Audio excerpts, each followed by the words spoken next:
Go. Magandang gabi po sa bawat isa. Welcome po sa ating day 87 po ng Speak Life. No? Maaari na po tayong mag-tag.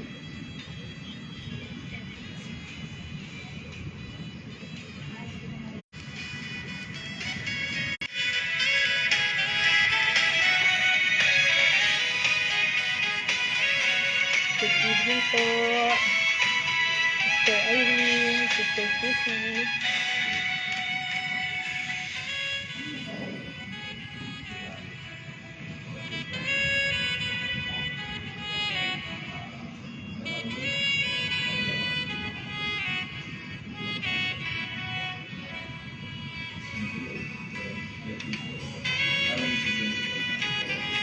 Magandang gabi po sa bawat isa.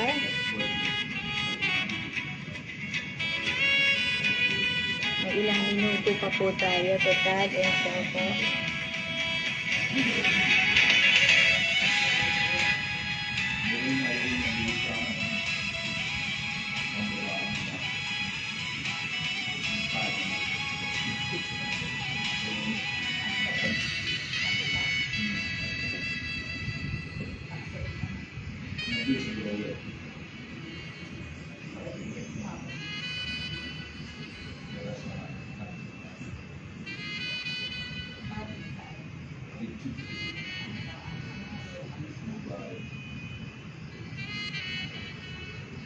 Good evening po. Ayun, nakikita ko si Pastor Al. Good evening po.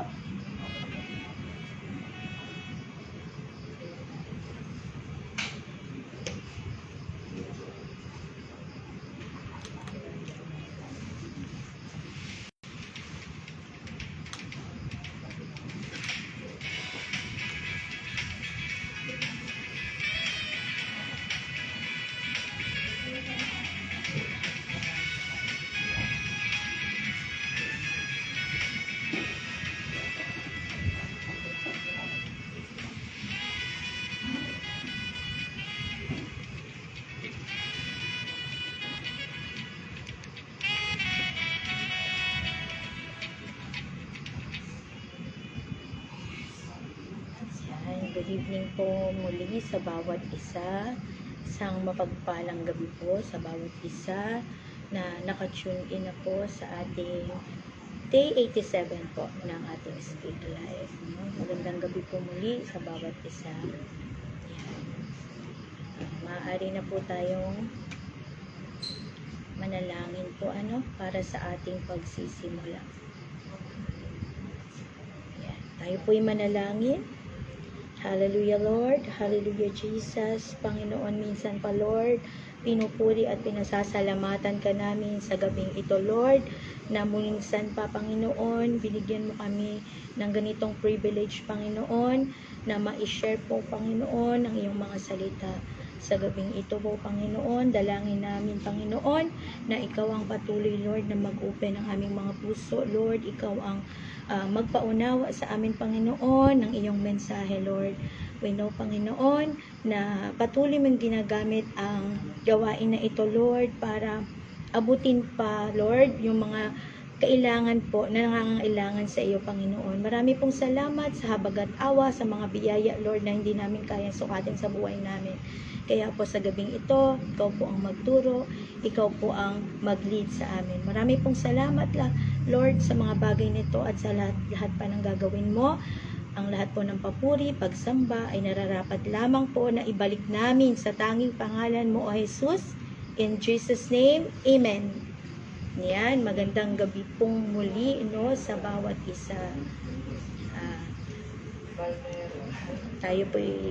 Ako po yung mag-short testimony, magpapasalamat po sa ating Panginoon sa kanyang patuloy na pagkilos po sa aming buhay po sa aming sambahayan, sa aming gawain po. Nagpapasalamat din po ako sa provision ng Lord, sa kanyang pag-iingat po sa araw-araw po na pagpasok at pag-uwi galing sa work. sa kalakasan ng katawan, bagamat ako'y last time po, no, ako'y hinubo. First time talaga na nawala yung boses ko. And salamat sa Lord na ngayon okay naman na po. Kaya tunay po, no, na napakabuti po ng ating Panginoon sa araw-araw po. No, patuloy siyang kumikilos, patuloy siyang nagpapakilala sa atin. Kaya marami pong salamat sa kanyang kabutihan, no. Kaya po ang lahat po ng papuri pa sa salamat ay ibinabalik ko na sa kanya. And tayo po'y dumako na sa ating recap last Sunday. Last Sunday po, no, sinimulan na po natin yung ating bagong tema. Ito po yung preparing the cities, no, for the coming of the King, ano po, Isaiah 60 po ito. Ito po yung ibinigay ni Pastor last Sunday, no. Ito pong Isaiah po na ito, no, ay inilahad ni Prophet Isaiah nung around 700 BC daw po, sabi ni Pastor, no. And si Lord po yung nagsasalita dito, ha. Galing po yung mensahe na ito kay Lord mismo sa kanyang prophetic vision po, ano. Ibinigay po ito, no, bago dumating yung yung judgment ng Lord sa Israel. At ipinapakita rin po dito, no, yung bagong Israel na ibabalik ni Lord mula sa kanilang pagkakatapon, mula po sa kanilang exile, ano, ibabalik sila ng Lord. And may pangako po ang Lord sa mga magbabalik sa kanya po at tatalikuran yung mga kasalanan, ano po. Ito po ay isang messianic prophecy nga po na tumuturo kay Jesus, ano po. Ang New Jerusalem po na tinutukoy dito yung mga tunay na followers po ni Christ. And isa pa po sa tumatak po sa akin dito, no, yung sinabi ni Pastor na kung nais po nating lumago, ano po, no, magkaroon tayo ng malasakit sa iba. Which is true, no, yun talaga po yung natandaan ko. Magmalasakit sa iba, no, para ka lumago. Tunay naman po, 'di ba? Kasi kung may malasakit tayo sa paglago ng iba, tayo mismo po magsisikap, 'di ba, na lumago. Dahil magiging kabahagi tayo ng paglago nila, no? And yung nasabi rin po ni Pastor na huwag tayong mag-focus, ano po, sa ating mga sarili, no? Kasi siyang tunay po, no, na kapag tayo nakafocus sa ating sarili, no, nandiyan na dumarating yung mga reklamo, yung ating mga murmuring.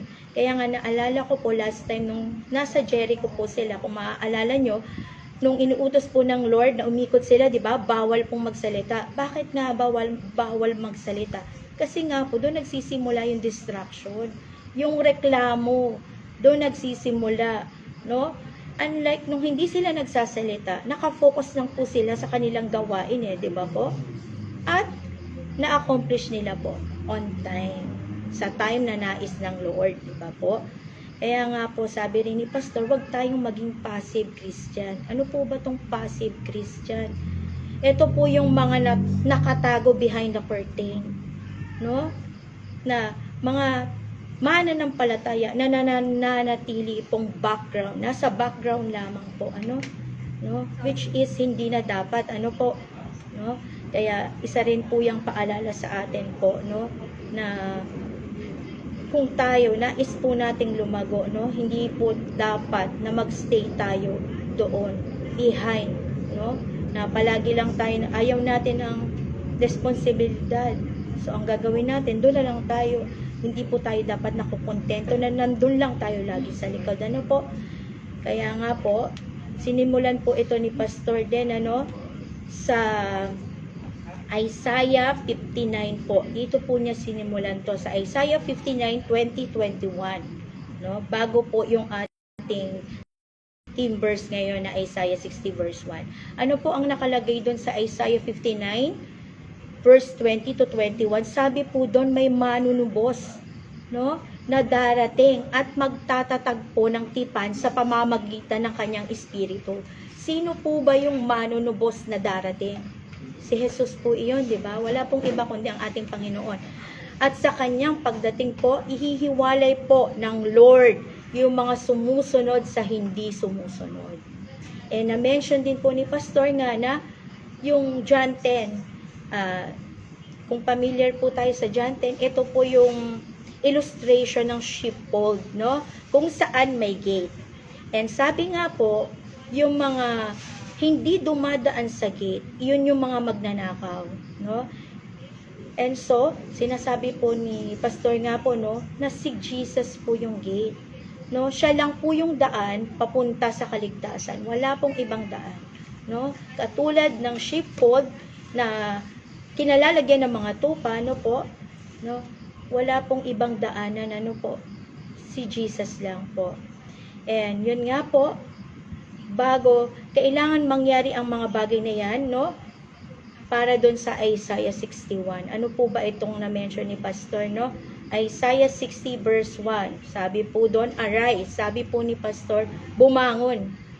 Ano po bang itsura ng bumangon? Sabi po ni Pastor, ito ay spiritual posture po, no? No? Maaring bumangon ka nga, pero spiritually aware po ba tayo? Diba? Maaaring hindi po, ano po, kaya yung paggising po, hindi lang po yun basta gumising, ano, kailangan maging aware po tayo spiritually, no? No? Kaya nga po, paano po, no? Ang ginamit po na example dito ni Pastor, yung gwardiya. Ano po bang ginagawa ng guard? Hindi lang po basta nakatayo ang mga gwardiya, di po ba? No? Yung gwardiya po, bukod sa pagtayo nila, palagi po tong alerto, no? At handa po, no? So, ganun po dapat tayong mga mananampalataya, no? Mag-act tayo, no? Nakatulad ng guard, no? Eh, nasabi rin ni Pastor, yung pag-shine, ano? Yung pagliliwanag nating mga Kristiyano, dapat i-reflect natin si Christ. Hindi yung sariling galing natin yung nakikita, kundi yung character ni Christ. Kaya nga po, kung tayo daw po ay may ilaw, ano, no? Lalapit, pusang lalapit, no? Yung mga nakakakita ng liwanag sa atin. And kaya nga po, no?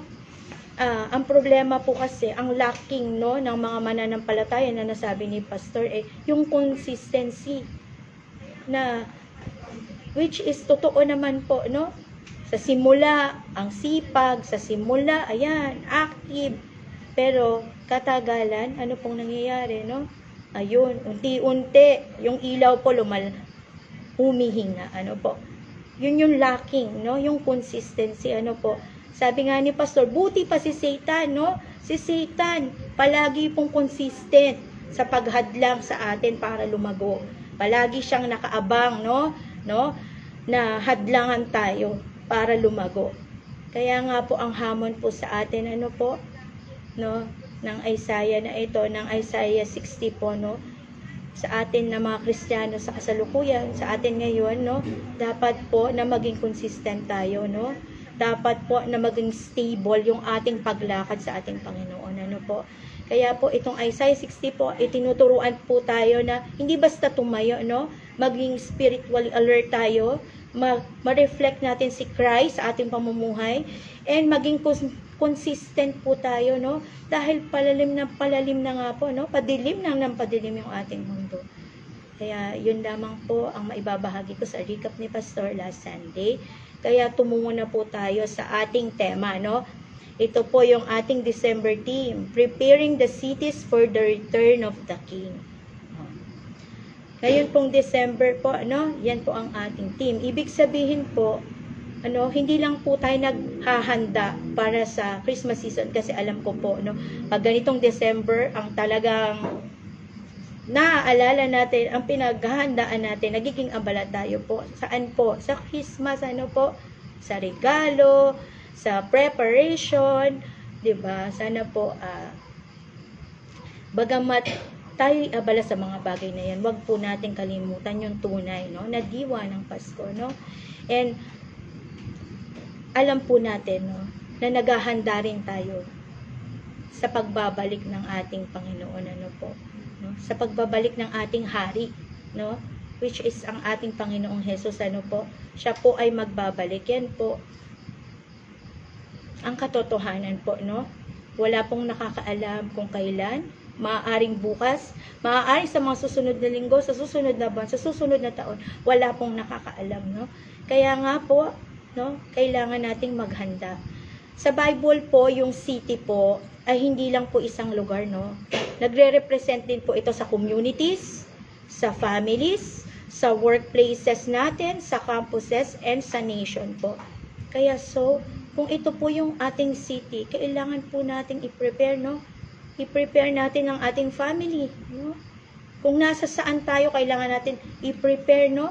Kung nasa workplace tayo na kinabibilangan natin, kailangan din po nating i-prepare sila, no? Kung nagso-social media tayo, which is lagi nating ginagawa, maging sa online world po, no? Dapat i-prepare po natin yun, no? No? Kasi alam po natin, no? Soon darating ang ating Panginoon. So, hindi po tayo dapat, no, maging kampante, no, na matagal pa naman darating ang Lord. Ganun po yung ating mindset palagi, no. Hindi pa yan ngayon. Awain ng Lord, i-extend niya pa yan. Yes, no, pero hindi po natin alam. Wala pong nakakaalam. Kaya po, itong Isaiah 60 po, hindi lang po ito prophetic chapter, ano po, kung saan sinabi ng Lord, sa kanyang bayan, ano po, na arise, shine, for your light has come, and the glory of the Lord rises upon you. Sabi po, no? Sabi po ng Lord doon. Sino po yung tinatawag dito? Noon, yung bayan po ng Israel. Pero ngayon po, sino po yung tinatawag ng ating Panginoon? Tayo po, no? Kung sinasabi po natin na tayo nananampalataya at followers po ni Christ, so tayo po yun. Hindi po pwede nating sabihin na sila lang, no? Madalas po ganun kasi yung ating sinasabi, hindi tayo kasali. Hindi tayo kasali. Dito lang tayo, ito lang tayo. Pero ang katotohanan po, lahat po tayo ay tinatawag ng ating Panginoon, no? No? Bakit po tayo tinatawag, no? Kasi kailangan po nating mag-shine. Saan po tayo magsa-shine? Magliliwanag. Sa ating mundo nga po, kasi nga po, nagiging madilim na po, 'di ba? Nakikita naman po natin yung mga pangyayari ngayon. Na padilim na ng padilim talaga yung ating mundo. Pasama na ng pasama yung ating mundo. Kaya nga po, na the more na sumasama itong mundo, dapat mas nagniningning po ang mga anak ng Diyos, ang bayan ng Diyos, ang followers ng Diyos, no? Ang followers ni Christ. Dapat mas nakikita po yung ating liwanag. Ano po? Kaya po, itong mensahe po ay perfect po pa talaga para sa atin. Ano? Kasi paalala po ito sa atin. Ano? Kaya nga po, ano pong sinasabi ni Isaiah po sa atin? No? Yung dilim po dito sa mundo lalaki. Lalaki yan, lalawak. Pero yung liwanag po ng ating Panginoon, ano po? Mas lalakas po. Yan po yung pangako ng ating Panginoon. Kaya nga po, sabi niya, huwag tayong magtago. Huwag tayong magtago. Huwag tayong manatili behind the curtain. Huwag tayong manatiling background lamang. Ano po? Huwag tayong mag-blend in. Ano po? Makipamato. No? Makisama. Alam natin na hindi maganda, pero makikisama tayo. Hindi po yun. No? Nararapat. No? At lalong-lalo po, hindi po tayo dapat na manahimik na lang, ano po. Kasi ang sabi ng Lord, arise, bumangon, ano po, shine, magliwanag ka, because God's glory is in you.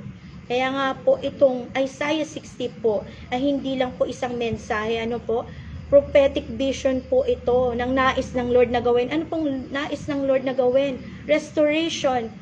Yung mga nawala po, no? Yung mga nawala, yung mga umalis, no? I-restore po niya yung mga nasira, bubuuin po niya yung mga nawasak na pamilya, yung identity na nasira, yung faith na tinalikuran, ano po? Revival. Yan po. Nais ng Lord ng revival, ano po? Yung mga natulog po, no? Gigising pong muli, no? Yan po, yung nais ng Lord, ano po? And yung mga dry na spiritual life po, muling babalik po yung apoy, no? Yung fire sa mga puso nila. And yung mga church po ay muling lalakad po, no? With boldness. Ano pa po? Divine glory. no? Ito po yung pinaka-importante, ano po?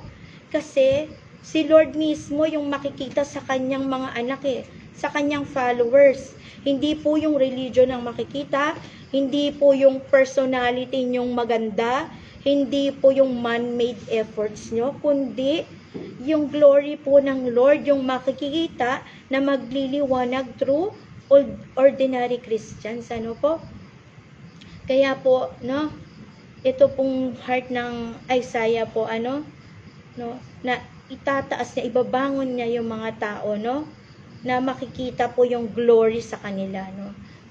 Kaya nga po, no, dumako na po tayo sa unang verse, Isaiah 60 verse 1. Sabi po dito, no, arise, shine, for your light has come, no. Ikaw ay bumangon, no. Unang-una, arise, bumangon daw po.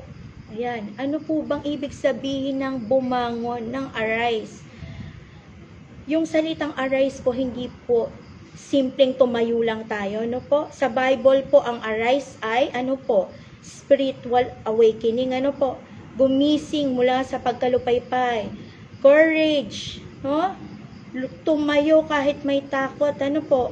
Obedience. Gawin ang utos ng Diyos kahit uncomfortable po yan. Movement. Huwag manatili sa dating buhay, ano po? Sa dating mindset natin, sa dating struggle natin. Yan po ang arise. Kaya yan ang sabi ng Lord po, no? Na tayo ay bumangon. Command po ito, no? It is a command po, hindi po ito suggestion ng ating Panginoon. No? Ito po yung nais niya na tumayo tayo, gumalaw tayo, mag-act tayo, hindi tayo manatili, no? Doon sa ating kilalalagyan na stagnant, no? Ano po? Sa ano pong sabi sa Ephesians 5:14? Gumising ka, ikaw na natutulog at bumangon ka mula sa mga patay. Liliwanagan ka ni Kristo. Ano pong ibig sabihin, no? Yung arise po ay paggising mula sa spiritual po, no? Deadness, ano po. Hindi po siya simpleng physical action lamang po. Ito po ay spiritual resurrection. And sabi din po sa Proverbs 24:16, ang matuwid ay mabubuwal ng 7 ulit, ngunit bumabangon muli. So, nakita na po natin. Talagang maraming pagkakataon sa buhay natin na nabuwal tayo. Ano po? Pero ano po ang sabi dito sa Proverbs 24:16, no? Bumangon tayong muli. No, ini-expect po ng ating Panginoon na babangon at babangon tayo. Kapag nadadapa naman po talaga tayo, patuloy tayong bumabangon, no? Kasi yung pagbagsak natin, yung sitwasyon natin, hindi naman yan yung final, ano po? Ang importante po, tayo ay tumatayo, ano po? Ang sabi din po sa Mika 7:8, huwag kang magalak, kaaway ko, kapag ako'y nabuwal, ako'y babangon. O, diba po? Huwag kang magalak, no? Sabi, napaka-bold po ng declaration ng isang taong ayaw na manatiling nakalugmok, ano po? No? Yan po, no? And bakit po sinabi ng Panginoon na tayo bumangon? Bakit po niya tayo pinapabangon? Sapagkat nakikita po ng Lord ang ano? Ano po yung nakikita ng Lord? Bakit niya tayo pinabangon? Ano po? Nakikita ng Lord yung mga discouragement natin, no? No, yung pagkadismaya mo, nakikita ng Lord yan. Yung stress mo sa trabaho, kung nasaan man, 'di ba? Alam ng Lord yan. Yung wounds mo, nakikita ng Lord yan. Yung failures natin, nakikita ng Lord yan. No? Alam ng Lord yan. And yung ating frustration sa buhay natin, alam po ng Lord yan. Wala namang hindi alam ang Lord sa atin, no? Kaya inuutusan niya tayo, kinukuman niya tayo na bumangon, ano po? Sapagkat hindi naman po talaga 'yun yung ending natin, ano po? Hindi tayo ginawa ng Lord, no, para manatiling nakalugmok, ano po? Kaya pinapatayo po tayo kasi kasama natin siya. Ano pong sabi sa Isaiah 41:10? Huwag kang matakot sapagkat ako'y kasama mo. Kaya po nating tumayo dahil hindi tayo nag-iisa. Ano po? Yung presence po ng Panginoon ang nagbibigay sa atin ng lakas ng loob na tumayo, no? Kaya napakasarap po panghawakan yung mga ano na to, mga salita po ng ating Panginoon, no? Na kapag tayo dumadaan sa mga pagsubok na ganyan, sa sitwasyon ng ganyan, no? May assurance ang Panginoon sa atin. Ano pong sabi sa Psalm 34:18? Malapit ang Panginoon sa mga pusong wasak. Ano po? Ibig sabihin po, nakikita ng ating Lord yung pain, yung pinagdaraanan natin. Nakikita ng Lord yan. Kaya nga po niya iniuutos na tayo ay bumangon, ano? Dahil siya yung nagpapalakas sa atin, ano po? And naalala ko rin po nung previous na team natin, yung kay Joshua, no? Si Joshua po, si Joshua mismo, no, na ano na to si Joshua, nung nawala si Moises, assistant niya to si Joshua di ba po? Si Joshua mismo ay nakaranas, no, ng fear. Sabi po sa Joshua 1:9, magpakalakas ka at magpakatapang, sapagkat ang Panginoon ay sumasa iyo. Si Joshua po, no? Ang command po na arise po, no, na bumangon, lagi po yan may kasamang assurance, no, ng presence ng ating Panginoon, no? Kaya nga po, kung mapapansin nyo, no, kapag nag-uutos ang Lord talaga, di ba? Yung assurance na kasama siya, talagang throughout ng ipinapagawa niya sa atin kasama natin siya. At nagtatagumpay tayo naalala ko rin yung kay yung pag-alis nila sa Egypt, 'di ba? No, bagamat yung mga tao nawawala na ng pag-asa, ano po? Nasa kalagitnaan ng paglalakbay, ayun, puro reklamo na naman, nawawalan ng pag-asa. Pero ang Lord po, no, patuloy pa rin, ano po, sa kanyang paggabay sa kanila, no? And syempre po, yung pinakamagandang pangyayari doon, yung hinati ng Lord ang dagat, no? At nakalaya sila mula sa Egypt, no? Kaya po, yung assurance po ng Lord, no, palaging nandoon, yung presence niya, no? Pag may pinagawa siya sa iyo, pinapabangon ka niya, no? Asahan mo nakasama po natin siya, no? Kaya nga po, paano natin to may apply po sa ating buhay, ano? Paano natin gagawin to, no? Na kapag pagod ka sa trabaho, ano po, no? Lagi nating alalahanin yung sabi ng Lord, no? Bumangon ka, arise. Kapag paulit-ulit yung problema, ano pong sabi ng Lord? Bumangon ka, bangon, tumayo ka, no?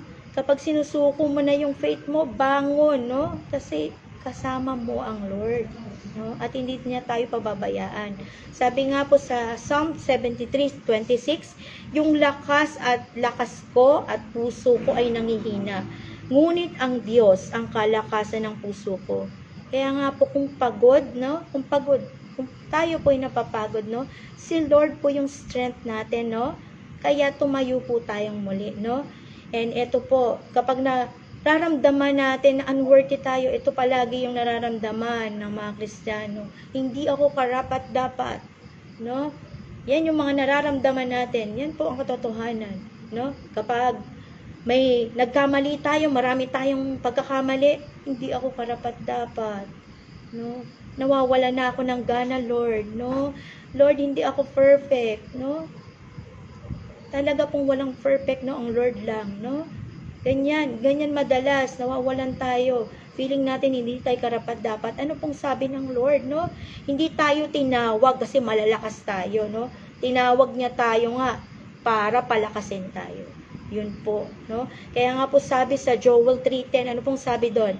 Sabihin ng mahina, ako'y malakas, no? Ang Lord po ang nagbibigay ng kalakasan sa mga nanghihina. Kaya may karapatan po tayong tumayong muli, no? Hindi porket hindi nalugmok ka na, no? Wag kang mawalan ng pag-asa na tumayong muli. Dahil alam natin, nakasama natin ang ating Panginoon, no? And isa pa, nagagamitin ng kaaway sa atin, no? Para manatili tayong nakalugmok, anong gagawin niya, no? No? Gagamitin niya, no? Through shame, ano? Papaalala niya yung kahihiyan, yung guilt, ipapaalala niya yan sa atin. Yung condemnation, ipapaalala niya sa iyo yan. Yung mga distractions, sasabay-sabayin ka niyan. 'Di ba? busyness na ibibigay niya yan, ano, and yung lalo na yung kasalanan, ano po, na patuloy mong tinatangkilik, no, yan yung pangahawakan niya para manatili ka na hawak niya.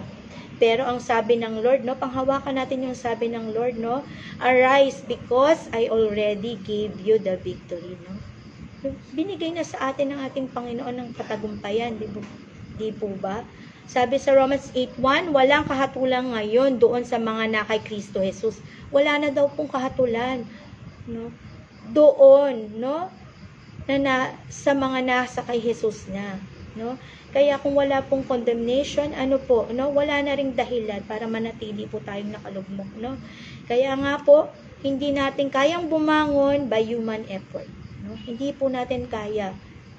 Kung sa ating mga sarili lamang hindi natin po talaga kaya, no?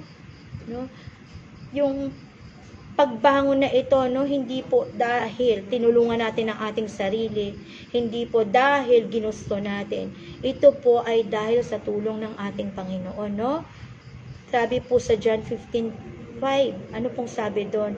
Apart from me, you can do nothing. Ano po? Hindi po natin kayang tumayo ng mag-isa. On your own, hindi mo talaga kaya. Ano po? Kailangan po natin ng presensya ng ating Panginoon para tayo makatayo. No? Ano pang sinasabi ng Lord sa ating pagtayo? Ezekiel 36:26-7. Ano pong sabi sa Ezekiel? Bibigyan ko kayo ng bagong puso at ilalagay ko ang aking espiritu sa inyo upang sumunod kayo. Diba? Napakabuti po ng ating Panginoon. No? Yan po yung ginawa niya, no? Yung ibibigay niya yung kanyang espiritu para makasunod tayo, no? Kasi through His Spirit, no, kaya natin talagang bumangon at tumayo, ano? Ang Lord lang ang may kakayanan, ano po, na magbigay noon sa atin. Kaya nga, bakit po, no, kailangan natin bumangon bagong mag-shine, magliwanag. Sabi po, no, napansin niyo po ba? Arise, then shine. Hindi po sinabing magliwanag ka muna, di ba po? Hindi po. Ang sabi po sa Bible, no? Arise, then shine. Kasi po, hindi po natin kayang magliwanag, ano? Nang hindi tayo tumatayo, nang hindi tayo bumabangon. And hindi po tayo makakapag-influence po kung spiritualist natutulog po tayo, ano po? At alam po natin, no, na hindi po makakapagbigay ng liwanag, ano po, ang mga nananatili sa dark, no, sa dilim, ano po? Kaya po, yung pagtayo o pagbangon po, yun po yung first step para tayo magliwanag, no? Kaya nga po, no, ibinabangon ka ng Lord, no? Itinatayo ka ng Lord para makita ng iba yung kanyang glory sa pamamagitan mo po. Ano po? Ano pong sabi sa Matthew 5:16? Lumiwanag ang inyong ilaw. No? Lumiwanag na gayon ang inyong ilaw sa harap ng mga tao upang makita nila ang inyong mabubuting gawa at kanilang luwalhatiin ang inyong Ama na nasa langit. Sabi po doon, no, bago tayo magliwanag po, dapat muna talaga tayong tumayo. Kaya nga po, 'di ba? Pinababangon muna tayo, no? Pinababangon muna tayo. Kailangan nating tumayo sa righteousness, syempre po, sa katwiran ng ating Panginoon, no? Ano pa po yung kasunod nung Isaiah 61:b? Yun na nga po yung shine, for your light has come. Yan. Tapos na po tayo sa pagbangon, ano. Dito naman po tayo sa pagliwanag, ano. Sabi nga po dito, no, magliwanag kahit madilim na, ano po. Ang shine po ay hindi pagiging perfect, ano po, hindi pagiging famous, no. Yan. Hindi pagiging mabait lang, hindi po yan. Hindi ka magniningning ng dahil dyan, ano po. Ang shine po na tinutukoy dito, no, yung nagre-reflect po yung character ni Christ, ano po. Ito po yung, ano, pamumuhay ng iba sa ginagawa ng mundo. Hindi po tayo namumuhay ng katulad ng namumuhay doon sa mundo, ano po. And ano po, showing God's heart kahit may pressure, no, nakikita yung heart ng ating Panginoon kahit may pressure. Responding with grace kahit may galit sa'yo. Diba? Kaya po ba natin, no? Na mag-respond with grace sa mga taong nagagalit sa atin? Pues, yan po ang sinasabi ng ating Panginoon. Kung nais nating magliwanag, no? Choosing holiness kahit uso na yung compromise sa panahon natin. Dito sa mundo, no? Kailangan po nating maging consistent kahit walang nakatingin. Alam naman po natin na alam ng Lord, no? Yung pagtingin ng Lord ang pinaka-importante po sa lahat. Ano po, no? Kaya nga po sabi sa Matthew, no, 5:14 to 16, ano po? You are the light of the world, no? Kailangan po nating mamuhay in a way na nakikita ng mga tao si Jesus sa buhay natin. Namumuhay tayo na siya yung nakikita, no? Ano po? Na nagre-reflect sa ating pamumuhay, no? Kaya nga po, tinawag tayo ni Jesus, sabi po doon, you are the light of the world. Ano po? Hindi natin dapat itago po, no? Yung buhay na may kabanalan, no? Nahihiya tayo na itago yung buhay na may kabanalan. Dapat po ito yung maging visible nga para makita ng mga tao ang Panginoon sa atin, no? Hindi dapat natin yun, no? Itago. Dapat visible po yun. Sabi po sa Philippians 2:15, shine as lights in the world, no? Sa gitna po ng ating crooked, no? And perverse generation po. Tayo po ang dapat na maging maliwanag. Wala, pasama na po ng pasama eh. Kung madali mang paligid po, mas nagiging halata dapat yung liwanag ng mananampalataya, di po ba? Sabi po sa Ephesians 5:8, live as children of light, no? Dati po, nasa dilim tayo, pero ngayon po, na tayo ay na kay Kristo, tayo ay sumusunod, followers na ni Christ, tayo na po yung ilaw, no? Kaya dapat iba po yung ating pamumuhay, hindi po katulad ng ino-offer ng mundo na ito. Shine because your light has come. Hindi po tayo yung source ng liwanag, kundi si Jesus po, no? Nagliliwanag po tayo kasi nagliliwanag siya sa atin. Kaya nga po, last Sunday, no, sa Bible School, naabutan ko po yung yung mensahe, yung teaching ni Sister Anna, no? Binigay niyo po yung illustration doon ng buwan, ano po. Yung buwan po, hindi nagpo-produce po ng kanyang sariling ilaw po, no? Hindi po lumiliwanag yun mag-isa, kundi nagre-reflect lamang yung ilaw niya sa araw. So, ganun po tayo, ano po? The more na align tayo sa ating Panginoon, no? Mas nagiging maliwanag po tayo, di ba? Kasi nare-reflect po natin yung liwanag ng ating Panginoon. Kaya kung mas malapit po tayo kay Jesus, mas maliwanag po tayo. So yun po pala yung secret, ano po, no? Kung bakit meron tayong nakikita, no, ng mga mananampalataya na talagang pag tiningnan na natin sila, nagsha-shine sila. Ibig sabihin po talagang paano natin magagawa yun? Sa pamamagitan po ng pag-aaral, syempre po, no? Pag-aaral ng kanyang mga salita, ano po, ng word.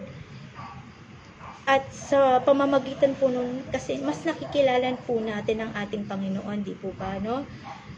Kaya nga po, sabi po niya sa John 8:12, I am the light of the world, no? Si Jesus po yung tunay na liwanag. Kapag siya po yung sinusundan natin, hindi ka maliligaw. Diba? Naalala ko yung your word is a lamp to my feet. Diba? Hindi tayo maliligaw, no? Kasi tayo mismo yung magiging ilaw. Diba? Kailangan po natin yun sa pag-prepare po ng ating mga cities, po, ng ating family, lalo na po, Kaya nga po, sabi po, sa 2 Corinthians 4:6, God made His light shine in our hearts po. Hindi sariling galing po, hindi po sa sarili nating galing yung liwanag natin, ito po ay gawa ng Diyos sa heart natin, po. Sabi din po sa John 1:4-5, the light shines in the darkness. Si Kristo po yung buhay at liwanag, po. kahit gaano kadilim, hindi kayang lamunin po ang liwanag niya. Diba? Hindi pa po ba sapat yun? Ano po? Kaya, para, mag-shine tayo, ma-inspire tayo na magliwanag. Kailangan po nating magliwanag sa ating family. Paano po natin gagawin yun? No? Dapat nakikita ng family mo yung liwanag mo. Paano po natin gagawin? Magpakita po tayo ng patience. No? Sa mga time, no, kailangan natin ng patience. No, sinusubok tayo, no? Pero dapat pa rin kung gusto mong magliwanag, no?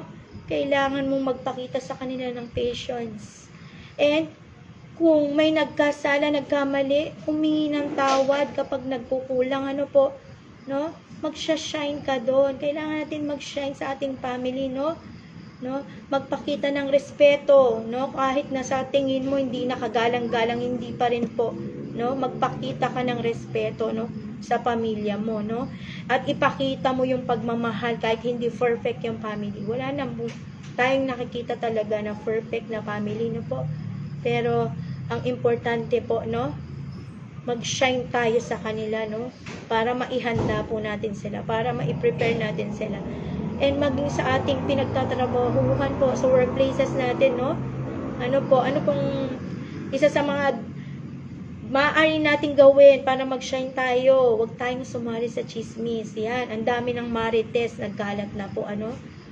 Kasi, paano ka magliliwanag kung pati ikaw, nakikisali sa mga gawain na ganyan, no?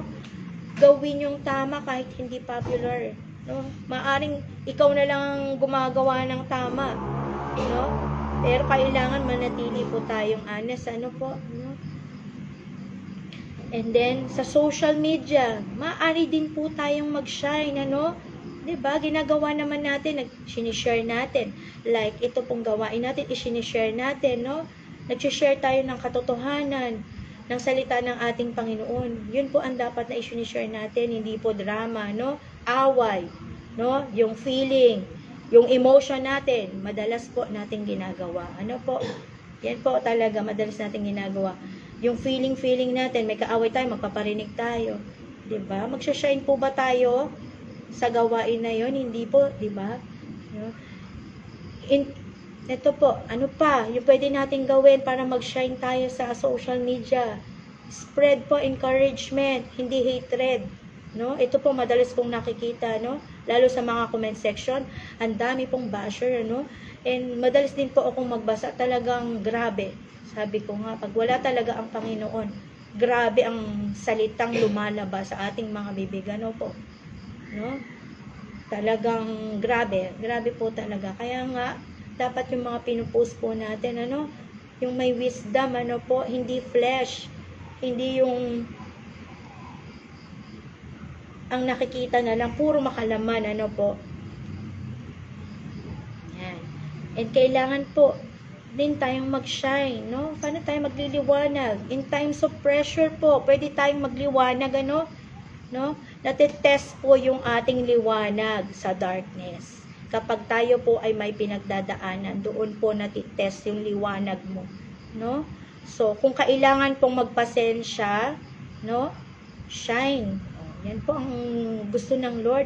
Kung kailangan nating magpatawad, shine, no? Kung kailangan tumahimik at manalangin, shine, ano po? Ano pong sabi sa Galatians 5:22 to 23? Ito po yung fruit of the Spirit, di ba po? No? Datapwat ang bunga ng Espiritu ay pag-ibig, katuwaan, kapayapaan, pagpapahinuhod, kagandahang loob, kabutihan, pagtatapat, kaamuan, pagpipigil. Yung shining light po, dapat nakikita iyon po. Yung mga bunga ng Holy Spirit, yun po ang nakikita, hindi yung gawa ng ating laman.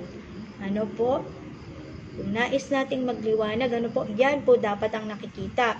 And sabi po sa Colossians 3, verse 12, clothe yourselves with compassion. Ano po?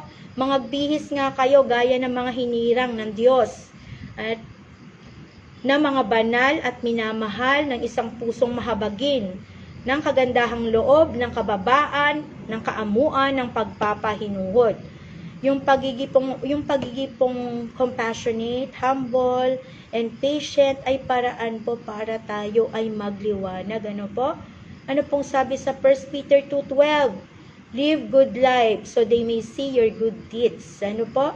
Na kayo'y magkaroon ng timtimang ugali sa gitna ng mga hintil upang sa mga bagay na ipinagsasalita nila laban sa inyong tulad ng nagsisigawa ng masama dahil sa inyong mabubuting gawa na kanilang nakikita ay pupurihin nila ang Diyos sa araw, no, ng pagdalaw. Kapag maganda po yung ating pamumuhay, no, nagiging testimony po ito, no, para sa mga hindi nakakakilala sa ating Panginoon. Ano po? Kaya po, kung yun po ang nakikita nila, nagliliwanag ka po talaga, ano po? Kaya nga po, sabi po, no, dahil po sa kasalanan, ang tao hindi po kayang magliwanag on his own. Hindi po natin kayang magliwanag dahil sa kasalanan. Tanging yung liwanag lamang po ni Christ ang kayang magpa-transform, makapagpabago ng ating puso, no? Kaya kailangan po natin talaga, no? Hindi tayo nagsashine dahil tayo ay mabuti. Nagsashine tayo sapagkat nasa sa atin po ang ating Panginoong Jesus. Ano po? Sabi po sa Titus 3:5, not because of righteous things we had done. Hindi po tayo nakakapag-shine dahil mabait tayo, ano po? Ito po ay dahil po saan? Sa awa at biyaya po ng ating Diyos. Ano po? Acts 2:38, Spirit empowerment po. Yung Holy Spirit po ang nagbibigay ng kapangyarihan para magbago po tayo, no? At magliwanag po ang ating buhay. Kaya nga po, sabi ron kanina, no? Yung mga bungang yun, ano po? Yun po yung makakatulong, no, sa atin, no? Upang magliwanag tayo. Kasi kung sa ating mga sarili lang, hindi po tayo talaga. At hindi po porket nasa sa atin ang banal na espiritu, hindi na tayo magkakasala. Ano po? No? Nandun po naglalaban po yung battle kasi ng Holy Spirit at yung flesh naglalaban po. So, ang kaibahan lamang po ngayon na tayo'y nag-aaral, na tayo'y maski nakikilala natin ang ating Panginoon, yung paalala po ng Holy Spirit, no? Na nagkasala ka ngayon na ipinapaalala na kaagad sa'yo. Pero paano po siya makakapagpaalala sa atin ng madalas kung wala po tayong ginagawa? Sapat na po ba, no? Nakilala lang natin ang ating Panginoon, no? Yung kalakasan po na sinasabi dito na tayo'y bumangon, tayo'y magliwanag, magagawa lang natin po yan sa pamamagitan ng kanyang mga salita na pangahawakan natin. Ito po yung gagamitin natin bilang kalakasan sa mga panahon, no, na sinusubok tayo, no? Kaya napaka-importante po talaga, no, na i-feed natin. Kung pinipid natin yung physical natin na pangangatawan, no, lumulusog nga tayo, di po ba, no? Sana yung ating espiritu, ang pagkain po ng ating espiritu ay yung kanyang mga salita. So, kailangan din po natin ng nourishment, ano po? Para hindi po tayo manghina yung ating espiritu, no? Ano po ba yung kahulugan ng darkness sa panahon natin? At bakit kailangan po natin magliwanag? Ano po ba yung sa anong itsura po ng darkness sa modern times? Ano po ngayon sa panahon natin? Nakikita po natin yan madalas. Confusion sa identity, hatred sa comments, sabi ko nga sa social media. Ano po? Division sa families. Ano po? Nako-compromise po yung values, yung moral corruption. Yan. Ito, spiritual laziness. Yan. Marami po tayo dyan. Ano po?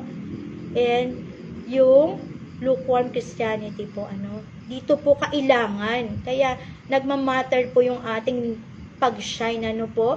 Sa darkness. Kasi kailangan po ng ilaw ng mga anak ng Diyos dito. Ano po? Ano pong sabi sa Isaiah 5:20? Kawawa kayo, mga baliktad ang isip. Ang mabuting gawa ay minamasama, at minamabuti naman iyong masama. Ang kaliwanagay ginagawang kadiliman, at ang kadilimay tinuturing na kaliwanagan. Sa lasang mapait, ang sabi matamis. Sa lasang matamis, ang sabi mapait. Ano po?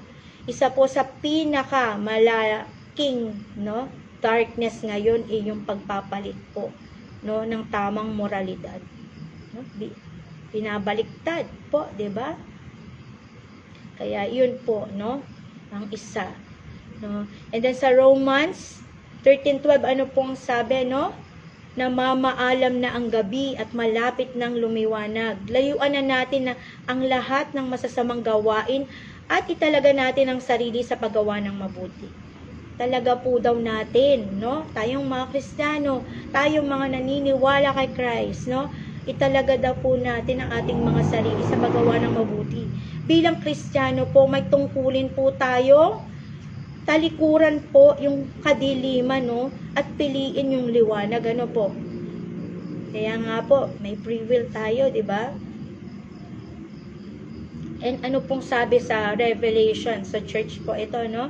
Na inaaral ngayon sa ating afternoon Sunday school, ano po, no?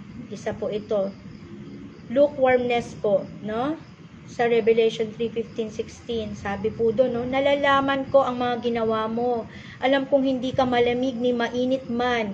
Hindi na higit na mabuti kung ikaw ay malamig o mainit. Ngunit dahil ikaw ay maligamgam, hindi mainit ni malamig, isusuka kita. Sabi po, isusuka kita. Diba po? Ganyan po, no? Kapag half-hearted po tayo, no? Hindi po tayo makakapag-shine, ano po? Kailangan po kasi ng totoong devotion para kalumiwanag, ano po?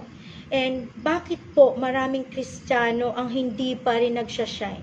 Ayan po, kahit matagal na sa church, parang kami to, parang nakaka-relate po ako dito. Ano po, no? Kasi matagal na, isa rin po ako sa medyo matagal na, no? Kasi maliit pa po yung aking anak nung nag-church po ako. And ngayon ko lang din po naaral itong pagliliwanag, ano po? Bakit nga ba na marami pa rin Kristiyano hindi na nagliliwanag, no? Dahil wala pa rin po, wala pa rin pag-aaral. Iba po talaga kung may pag-aaral, ano po? Kasi madali tayong matalo ng fear of judgment, no? Ito po kaagad yung naisip natin, no? Baka i-judge ako. Kasi nga, no? I-judge ako. Pero hindi po yun yung kailangan po, no? Hindi po kailangan ng approval ng mundo, ano po? Yan po ang isa sa kung bakit hindi pa rin nagsashine. Marami pa rin Kristiyano na nananatili, nag-i-stay doon po sa kanilang position. Bakit po, no? Fear of being different, no? Isa po ito, lahat naman po tayo, no? Nakaranas ng may mga pagkakataon nararanasan, weird. Ang tingin sa atin, weird. Kapag umiiyak tayo, 'di ba? Ang tingin nila sa atin, iba. Alam po natin 'yan, no? Iba po talaga ang tingin nila. Iyon na nga po yung punto. Iba po kasi talaga yung liwanag sa kadiliman, 'di ba po? Talagang magkaiba 'yon. Kaya huwag tayong mabigla kung ang tingin nila sa atin ay iba, no? Kasi nga po, iba yung nasa liwanag at iba yung nasa kadiliman, di ba po? Kaya nga yung spiritual lukewarmness, ayan, marami po yan, ano po? Yan. Lukewarm life po, cannot shine. Hindi po magliliwanag, no, yung pamumuhay na gano'n, ano po? Kasi half committed lang po Hindi po nagpo-produce ito ng light, ano po? Ano pa po? Bakit hindi nagsashine? Maraming hindi nagsashine. Itinatago po yung testimony, no? Kung paano po tayo binago ng Lord po, yan po yung magiging liwanag mo. Kasi, palang araw, pag ikaw naman po yung mag-share po sa iba ang salita ng ating Panginoon, yung testimony, yung patotoo mo ng buhay mo, yung experience na nangyari sa'yo, no? Marirealize nila, no, na hindi lang ikaw, hindi lang sila yung nagdaan sa mga pagsubok na gano'n, no? Bago sila napalapit sa ating Panginoon, no? Magiging kalakasan po nila yung buhay mo, yung patotoo mo, kung paano ka binago ng Lord, no? Kaya napaka-importante po na i-share natin yan kasi balang araw po, yun yung magagamit din nila. And sabi po sa Romans 1:16, ano pong sabi ni Paul doon? I am not ashamed of the gospel. Sabi po niya, no? Hindi ko ikinahihiya ang magandang balita sapagkat ito ang kapangyarihan ng Diyos para sa kaligtasan ng bawat sumasampalataya. Diba? Bakit po natin ikakahiya? No? Kung alam natin, no, na ito yung isa sa way, no, para magkaroon ng kaligtasan din sila, ano po, no? Kasi iyon po yung ang command sa atin ng ating Panginoon, no? Hindi tayo, paano natin ipiprepare yung ating family, no? Kung tayo mismo po, hindi nakikitaan ng liwanag, ano po? Hindi tayo nagliliwanag sa times na nasusubok po tayo, no? No? Sa time na may pinagdaraanan tayo sa ating family, no? Kung lahat po tugmok na sa family mo, tapos ikaw na mananampalataya, tagasunod ni Kristo, sasabayan mo rin po yung nararamdaman nila. Hindi po yun ang sinasabi sa atin ng Lord. Ipakita mo yung liwanag mo sa time na yan. Kasi kailangan kanila. Kailangan nila ng kalakasan. Kailangan nila ng hope. No? And ikaw na lang po. No? Kaya po, wag po natin hayaan po na matalo tayo ng takot. Ano pong sabi sa 2 Timothy 1:7, God did not give us a spirit of fear. Ano po? Sapagkat ang espiritong ibinigay sa atin ng Diyos ay hindi espiritu ng kahinaan ng loob. Hindi po tayo binigyan ng ating Panginoon. Yung takot po ay hindi galing sa ating Panginoon. Yung lakas ng loob to shine ay nanggagaling po sa Kanya lamang. Ano po? Kaya po, kailangan nating mag-stand. Kailangan mong magliwanag. Ano po? Kaya po, napakasarap, no? Itong mga verses na ito, napakasarap po talagang basahin. Kasi, magpapalakas to ng loob mo talaga no? Sabi po sa Matthew 10:32. Ano pong sabi doon, no? Ang sino mang kumilala sa akin sa harapan ng mga tao, ay kikilalanin ko rin naman sa harapan ng aking amang nasa langit. Siyempre po, no? Kapag nakikita ni Jesus, no, na nagsisikap tayo, no, na magliwanag, siyempre po, no, proud ng Panginoon sa atin, di po ba? And paano naman po tayong magsha-shine, no? No? Sa pag-share ng ebanghelyo, sa pag-share ng salita ng Panginoon. Alam niyo po bang pwede tayong mag-share nang hindi tayo nagsasalita? Paano po, ino-observe po nila yung ating character, no? Kahit na hindi ka nag-share sa kanila, nakikita po yan sa iyong ugali, no? Sa iyong character. Nakikita po ng mga tao yung consistency natin, ano po? At nararamdaman nila yung integrity sa'yo, ano po? At napapansin din nila yung peace na meron ka. 'Di ba? Kaya marami pong nagiging curious sa faith natin Kasi itong tao na ito, ang daming naging problema. Talagang nagsabay-sabay yung problema. Nawala ng asawa, nawala ng nanay, nawala. Bakit? Bakit nakikita? Nagliliwanag pa rin sila. Kasi nga po, yung peace ng ating Panginoon, nasa sa kanila, Kahit na hindi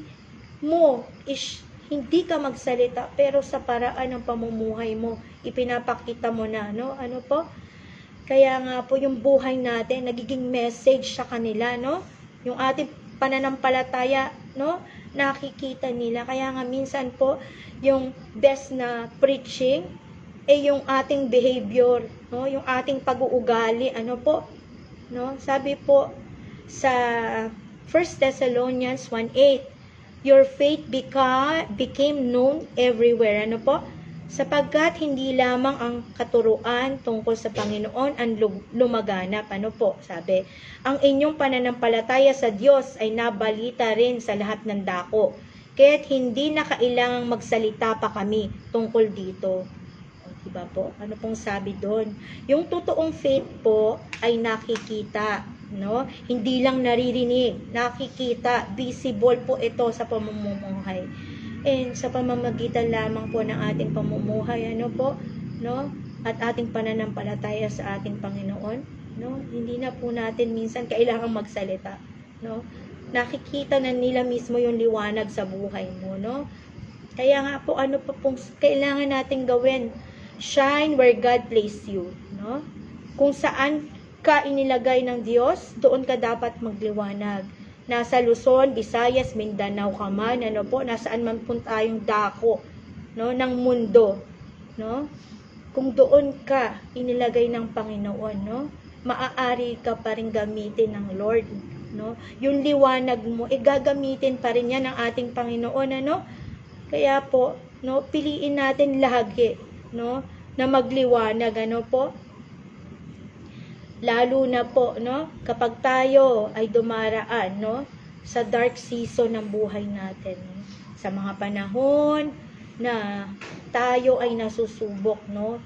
Nasusubok yung ating liwanag, ano? Hindi yung tayo may pinagdaanan, yung ilaw mo naging katulad ng ilaw na rin ng iba, ano po, humihina na, no?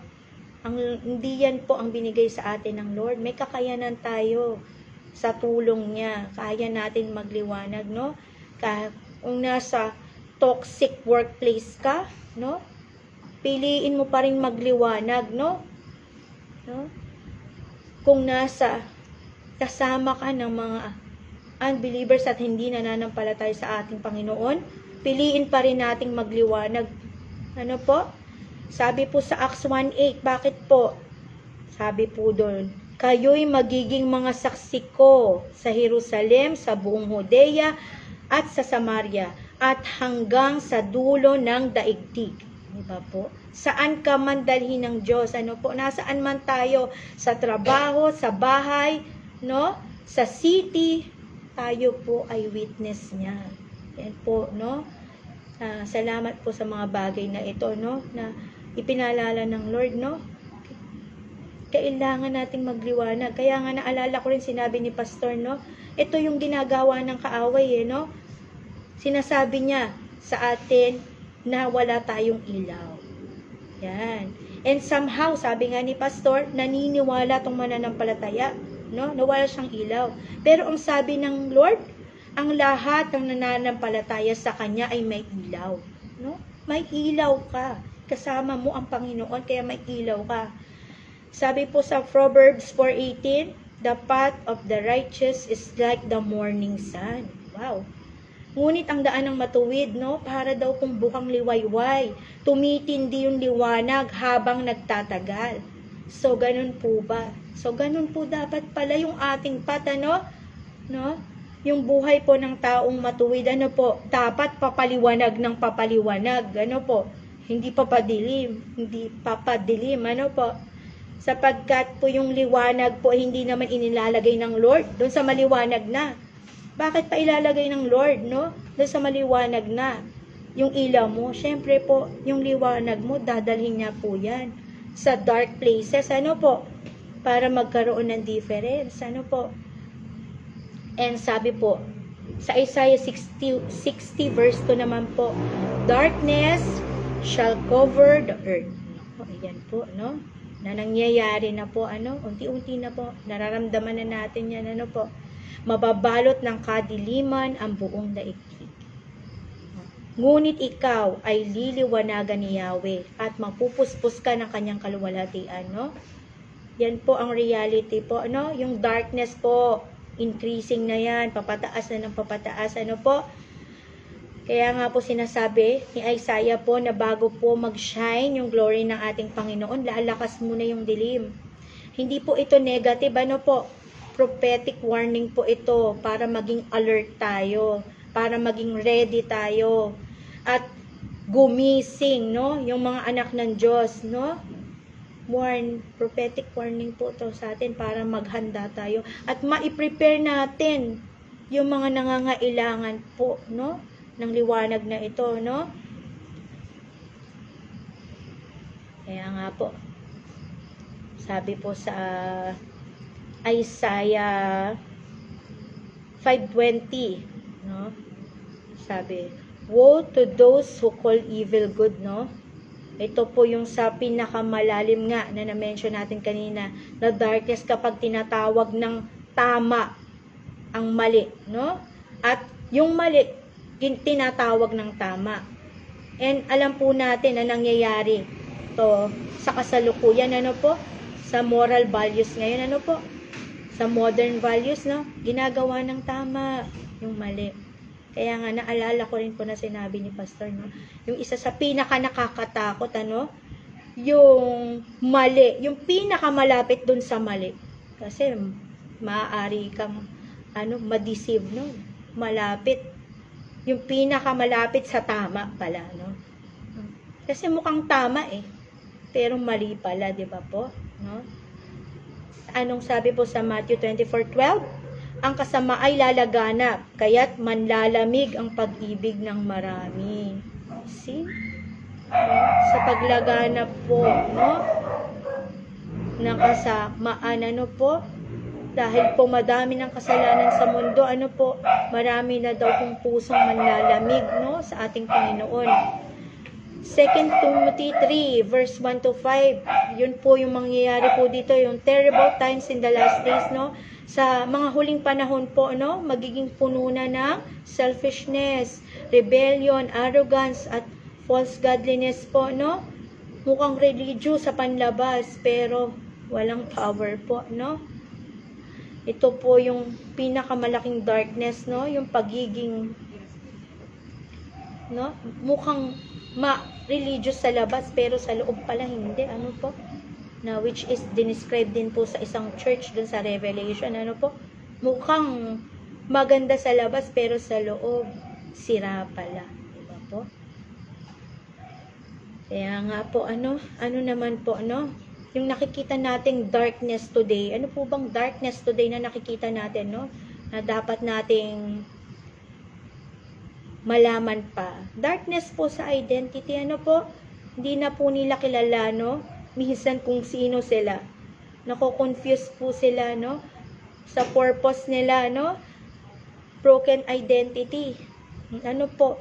Imagine, di mo nakilala yung sarili mo, no? And dapat po nating tingnan, ano pong sabi ng Genesis 1:27, no? God created mankind in His image, no? Ginawa po tayo sa wangis ng ating Panginoon. Ano po? No? Kapag hindi naku-confuse ka kung sino ka sa identity mo, tingnan mo, balikan mo, no? Na ginawa ka, nilalang ka ng Lord sa pamamagitan ng kanyang wangis, no? Kaya nga po ang ating calling, no? Ang ating calling ay maging kawangis niya, no? Yung darkness po sa identity po ay nanggagaling po. Minsan po nakakalimutan ng tao na ang tanging ang Panginoon lamang ang makakapag-define kung sino tayo, no? Ang tanging ang Panginoon lamang ang nakakakilala sa atin, ano po? Kaya hindi tayo dapat magpa-apekto, no? Kung may pagkakataon na darating, no? Yung ganyan. Darkness sa family. Yan, maraming darkness na mangyayari. Ano po? Ano po yung mga darkness sa family? Away, no? Unforgiveness, trauma, neglect, division. Ano pong sabi sa Malakay 4:6? No? Muling magkakasundo ang mga ama at ang mga anak, no? Kung hindi, mapipilitan akong magtungurian at ganap na wasakin ng inyong bayan. No, yung restoration, isa po yun sa nais gawin ng ating Panginoon, di ba po ba? No? Yung restoration sa family na po ay gawa ng Lord. Yung division po ay hindi po gawa ng Lord, no? Gawa po ito ng spiritual darkness, ano po? No, marami ng darkness, no, sa ating kapaligiran, no? Nakikita na natin sa society, violence, corruption, yan, updated tayo dyan. Immorality, nakikita na natin yan. Fake news, nalilin lang na nga tayo minsan, akala natin totoo yung news, ano po? Yung pala fake news. Yan, kaya tinuturuan tayo kanina na mag-shine, no, sa social media ng iba, no, sa ibang paraan, hindi sa pagpapalaganap, no, ng maling impormasyon. Sabi po sa Proverbs 29:18, sabi, ang bansang walang patnubay ng Diyos ay puno ng kaguluhan. Di ba po? Kung wala pong moral guidance from God, ano po, nagkakagulo po. ang society, no? Ang society. So, importante po talaga yung guidance ng ating Panginoon, no? Kaya nga po, ipinapanalangin din po natin yan. Ano po ba yung spiritual darkness? Ano po? Yung hunger po natin, no? Sa salita, wala pong prayer life. Napaka-importante niyan, ano po? Kaya nga po, no? Darating ang panahon na magiging pasama na ng pasama ang ating mundo, no? Kaya po tinatawag tayo ng ating Panginoon na bumangon, ano po, magliwanag, no? Habang piniprepare po natin yung ating cities, yung ating family, kung nasa saan man tayo, no? Kailangan po, no? Sa tulong po ng ating Panginoon, kaya naman po namin yan. Kaya po natin gawin yan, ang mga bagay na yan, no? Kaya nga po, sa panahon po na hindi po tayo dapat matakot. At alam po natin na alam natin na mangyayari ang mga bagay na yan, ano? No, hindi po tayo dapat matakot.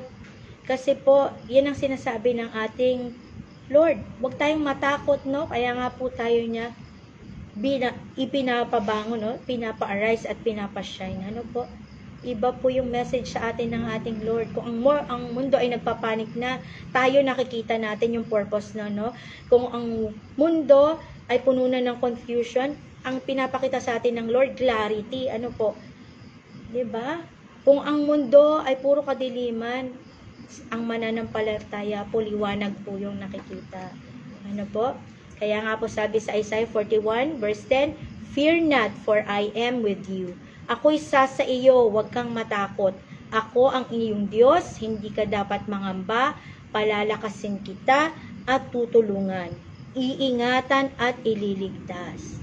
Oh, 'di ba? Sapat na po 'yan, no? Para hindi tayo matakot, no? Kahit papadilim, dapat magliwanag tayo diyan sa mga panahon na 'yan. Sabi po sa Romans 8:37, ano po, tayo'y siguradong magtatagumpay sa pamamagitan niya na nagmamahal sa atin. Hindi po tayo magiging biktima ng darkness, kundi tayo ay magiging overcomers po, ano, sa pamamagitan ni Christ. Ano po?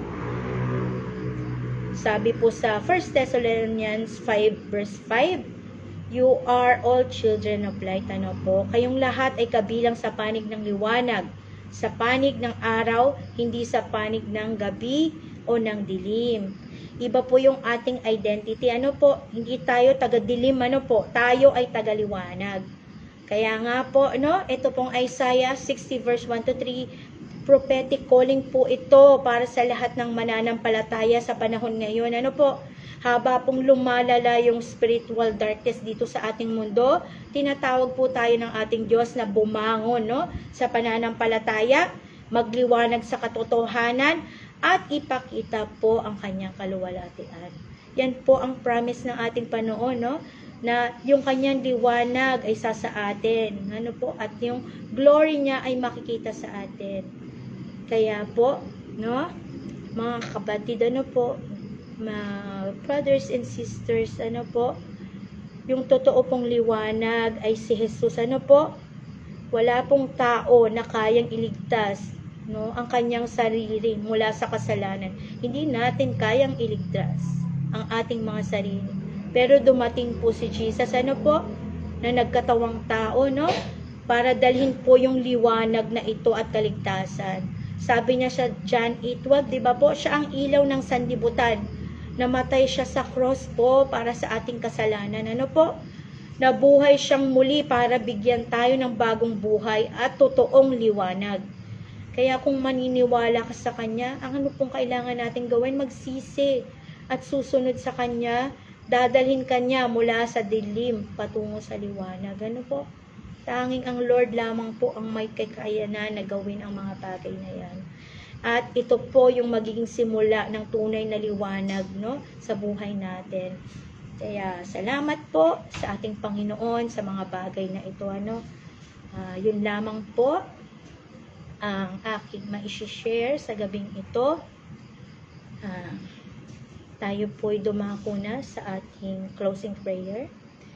Dakilang Diyos, minsan pa Lord. Marami pong salamat, Lord, sa mga oras na ito, Lord, na pinagkatiwalaan mo kami, Panginoon, upang maging daluyan po ng iyong mga salita. Salamat din po sa mga nakatune in at patuloy na umaantabay, Lord. Patuloy na tumatangkilik po sa gawain na ito. Panginoon, salamat po. Patuloy nga po, Lord, nabigyan mo kami ka pa na magliwanag po kami, Panginoon, sa pamamagitan mo. Gamitin mo, Lord, ang buhay ng bawat isa, Panginoon, bilang buhay na patotoo, Lord, ng iyong kalakasan, Lord, ng iyong pagmamahal, ng iyong kaligtasan, Panginoon. Marami pong salamat sa lahat ng ginagawa mo sa buhay ng bawat isa. Lord, dalangin namin na patuloy, Lord, na pagharian mo kami, Lord, na palagi na ikaw yung magpaalala sa amin, Panginoon, ng aming purpose, no, ng kung bakit kami naririto, Lord, na kung bakit magpasa hanggang ngayon ay nasa mundo pa kami, Panginoon. Patuloy mong ipaalala sa amin, Lord. Patuloy mong i-convict yung mga puso namin sa aming calling, Panginoon, sa iyo. Marami pong salamat sa lahat-lahat, Lord, ng ginagawa mo, Lord, sa aming mga buhay. Ang lahat po ng pasasalamat, papuri, ay tanging sa iyo lamang. In Jesus' name, Amen. Ayan. Marami pong salamat, no? Sa lahat po na mga nanood, ano po, at tumangkilik po ng ating Speak Life Day 87, no? Dumako na po tayo sa ating shout out. Yan. Shout out po sa mga ka-BS Japan ko, no? Sister Irene, Sister Susie, sa aking ate po, Sister Len, no? Shout out po sa inyo, no? And then po, shout out din po kay Sister Lai, kay Sister Chris Paraiso, kay Sister Jess Cabillar, kay Ate Shirley Lancaster, shout out po sa inyo. Ano po? Kay Sister Denny Rose sa DC, shout out po. Kay Sister Ana Recuerdo, kay Sister Jean, ano po? Kay Sister G, no? Kay Sister Mikay, no? Kay Sister Rika Bersabe po, shout out po sa inyo dyan sa Bicol, no po? Kay Sister CJ na naririto na, shout out po. Kay Kim Jin po, shout out po. Kay Sister Leah Joy, kay Brother JJ, kay Sandro po, kay Sister Vicky po, kay Sister Heidi, no? Shout out po. Kay Sister Paula, kay Sister Elizabeth Paraiso po, kay Ate Chi, kay Brother Domson po, shout out po sa inyong lahat. Kay Ate Rebby, shout out din sa'yo, Ate Rebs. Kay Jobel Molasgo, shout out po, Ate Mirna. Shout out po. Kay Pastor Alan, kay Pastor Bong po, shout out po sa inyo. Kay Pastor Carl po, shout out po. Kay Pastor Vicente po, shout out din po sa inyo. At kay Pastor R na Goliath, shout out po. Maraming pong salamat po, ano? And maging sa ating outreaches po, from Bicol po, sa Tapel, Badian, Theodoran, Burias, Kanuman, at iba pa po. Maging sa Dulong Crusher po, Padilla, Veterans, Cubao, BS Japan, no? Shout out po sa inyong lahat, ano? And tomorrow po, wag po natin kalimutan po, no? Ang Speak Life Day 88 na po tayo, no? With Sister Rika, no? Sister Ikay, and Sister Micaela, no? Para sa ating Day 88. Maraming pong salamat muli sa bawat isa. Pagpalain po tayo ng ating Panginoon, no? Maraming pong salamat muli. Magandang gabi po.